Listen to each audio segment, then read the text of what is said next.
El miedo es una emoción primaria que todos hemos sentido alguna vez. A veces ese miedo nace de lo desconocido, de aquello que no podemos explicar ni controlar. Lo que vas a escuchar ahora es una historia basada en hechos reales, narrada por un hombre que vivió una experiencia tan aterradora que cambió su vida para siempre. Su nombre es Diego Maldonado, y lo que te contaré ocurrió en un pequeño pueblo perdido en los Andes chilenos. Prepárate, porque esta historia no solo busca asustarte, busca advertirte, la montaña silente.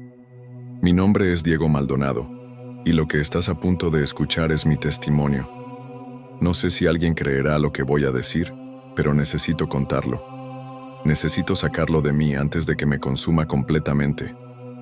Esto no es una historia inventada, es real. Y si estás escuchando esto, tal vez ya sea demasiado tarde para mí.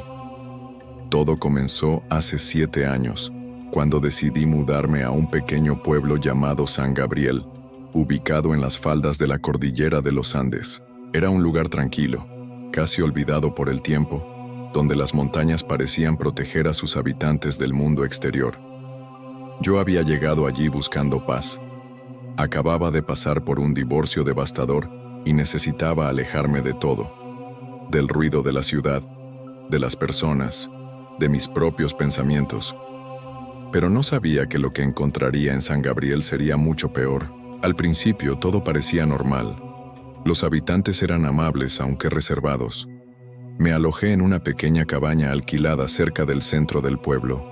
Desde mi ventana podía ver las montañas cubiertas de nieve, imponentes y majestuosas. Algo en ellas me atraía, como si me llamaran a explorarlas. Sin embargo, pronto noté algo extraño. Nadie hablaba de la montaña más alta, la que se alzaba sobre todas las demás. Cuando pregunté sobre ella, la gente bajaba la mirada o cambiaba de tema rápidamente. «Es mejor no mencionarla», me dijo una anciana en la tienda local. «No trae nada bueno». Intrigado por esa actitud, decidí investigar por mi cuenta. Comencé a hacer preguntas sutiles, a recopilar información. Algunos lugareños, después de asegurarse de que nadie nos escuchara, me contaron historias extrañas. Hablaban de desapariciones inexplicables, de turistas que subían a la montaña y nunca regresaban. Otros mencionaban sonidos extraños que provenían de las alturas, como murmullos o cánticos que no podían identificar. Y luego estaba la leyenda. Se decía que en la cima de esa montaña había un monasterio abandonado, construido hacía siglos por una secta que adoraba a algo que no debía ser nombrado. Como periodista frustrado, había dejado mi carrera en la ciudad. No pude resistir la tentación de investigar más a fondo. Armado con una mochila, una grabadora, una cámara y provisiones, decidí escalar la montaña prohibida. Pensaba que era solo una leyenda, una superstición alimentada por la ignorancia. Qué equivocado estaba. El primer día de mi expedición fue relativamente fácil. La ruta inicial estaba bien marcada, y el clima era agradable. A medida que ascendía, la vegetación comenzó a cambiar. Los árboles se volvieron más escasos y retorcidos, como si hubieran sido doblados por fuerzas invisibles. El aire se hizo más frío y pesado, y el silencio era absoluto.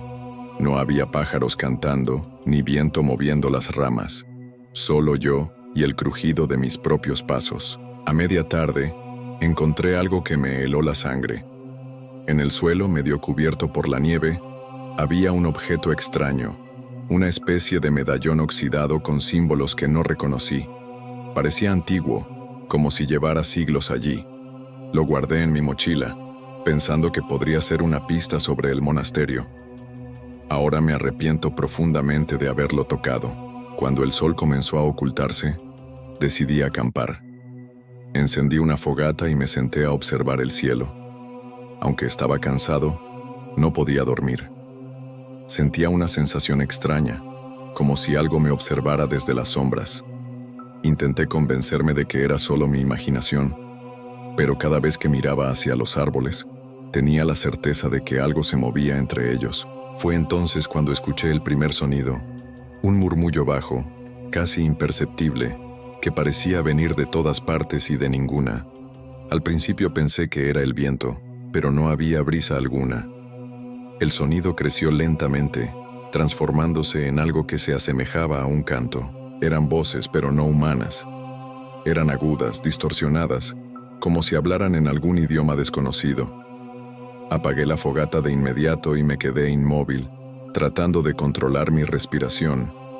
Las voces continuaron durante horas, hasta que finalmente se desvanecieron. No dormí en toda la noche.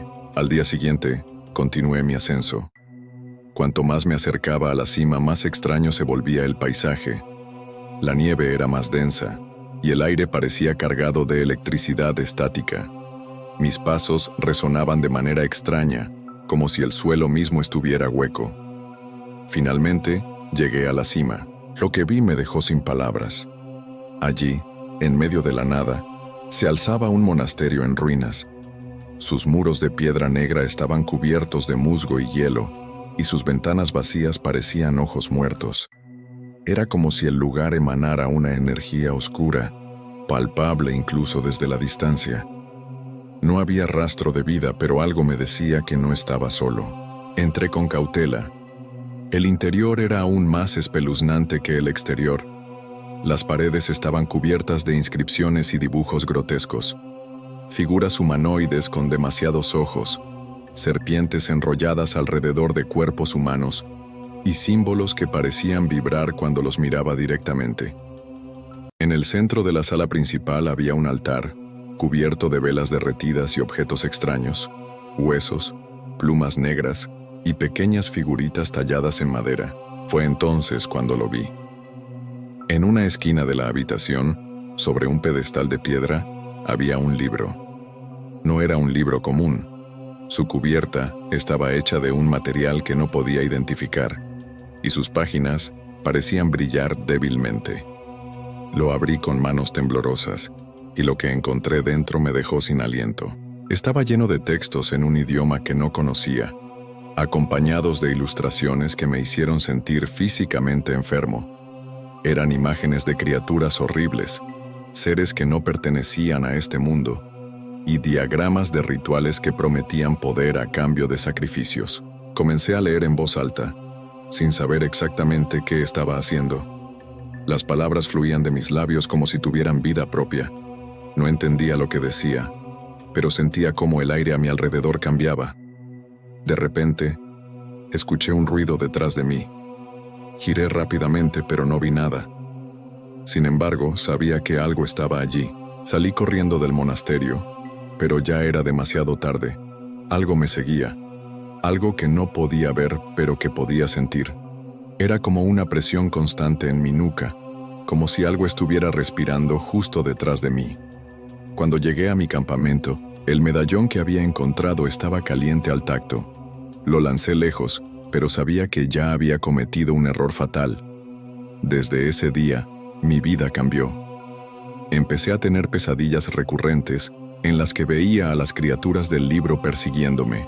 Durante el día, escuchaba susurros en los rincones de mi cabaña, y por las noches sentía que algo observaba mi cama mientras dormía. Intenté quemar el libro, pero siempre regresaba a mí, como si estuviera vivo. Ahora, años después, sé que no me queda mucho tiempo. Puedo sentir cómo esa cosa se acerca cada vez más. He intentado advertir a otros, pero nadie me cree. Si estás escuchando esto, huye, huye y nunca mires atrás. Porque una vez que algo como eso te encuentra, nunca te deja ir. Nunca.